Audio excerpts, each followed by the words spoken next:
everyone! As usual, solo na naman tayo dito. Kaya samahan niyo ako na gumawa ng ating bago na namang experiment. So, kita nyo, may pinggan dito. Kasi dito ako mag-a-assemble. Ayan. Meron tayo ditong chicken.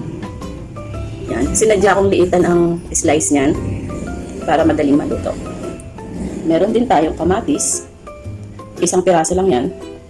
Maliit lang. And mayroon din tayo ditong sibuyas.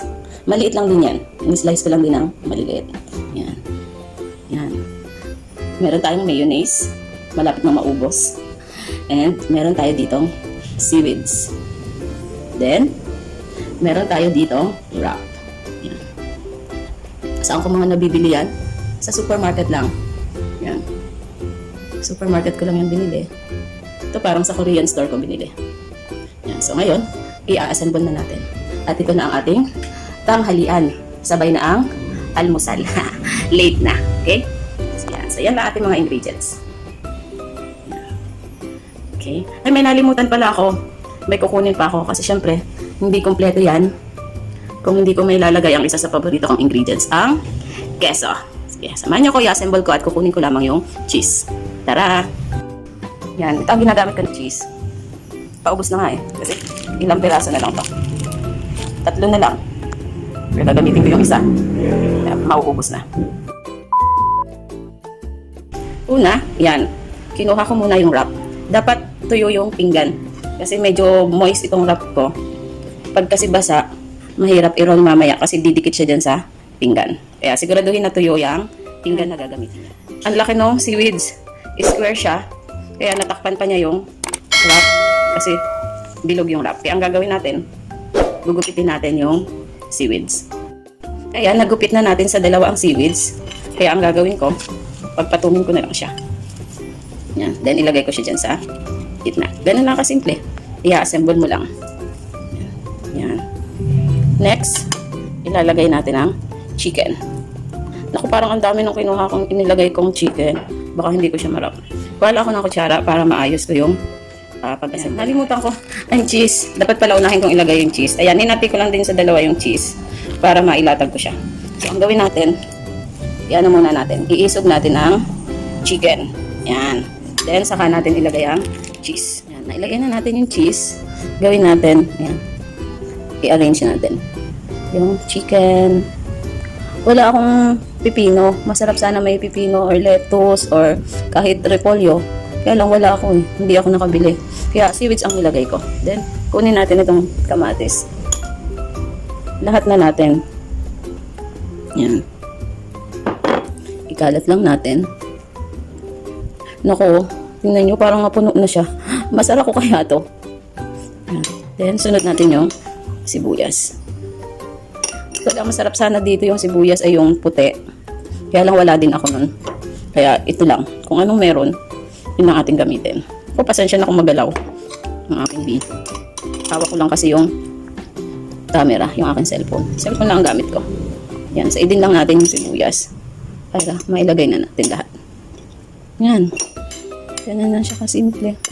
Then, ang last ay ang ating mayonnaise. Paubos na eh. Yan. So, ilalagay ko na dito sa loob para kakainin ko na lang siya mamaya.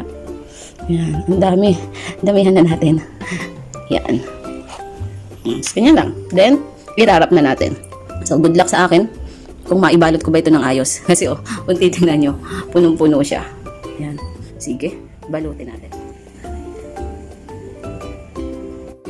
Parang mas madali, guys, pag uunahin ko yung gilid. Yan, ganyan. Before ko i-roll. Kasi, nalabas sa tigkabilang dulo eh. Yan. Ayan. Inunit ko. Yan. Then, saka natin uli roll. May nalabas. Paano ba? May sugat ako sa paglalaba ko. Yan. Ayusin lang natin. Then, ayan. Yan, hindi maayos. Kasi isang kamay lang ang gamit ko. So, ayusin ko. Yan, guys. Natapos ko siyang i-roll. Ganda niya, no? Ayan. Yan siya. Okay. Then, ilalagay na natin siya sa air fryer. Kaya mag-alala, malinis ang kamay ko kasi katatapos ko lang maghugas ng pinggan. Yan. Yan. I-air fryer na natin siya para maluto siya. Then, kain na na. ini-air fry natin. Nilagay ko lang siya sa, nako, hindi ko pa na-adjust. 180 pala yun, ay nilagay ko sa 12 minutes. O baka sunog na ang aking wrap. Abangan, anong itsura. Hindi ko pa na-adjust, oh. Dapat na-adjust ko sa at least 160 man lang. Okay. Yung niluto ko na chicken. Ni-slice ko ng pahaba, yung iba ay maliliit. Tumunog na. Tingnan natin ang itsura. Pero off muna natin. Then, tanggalin natin. Yeah, ano itsura niya?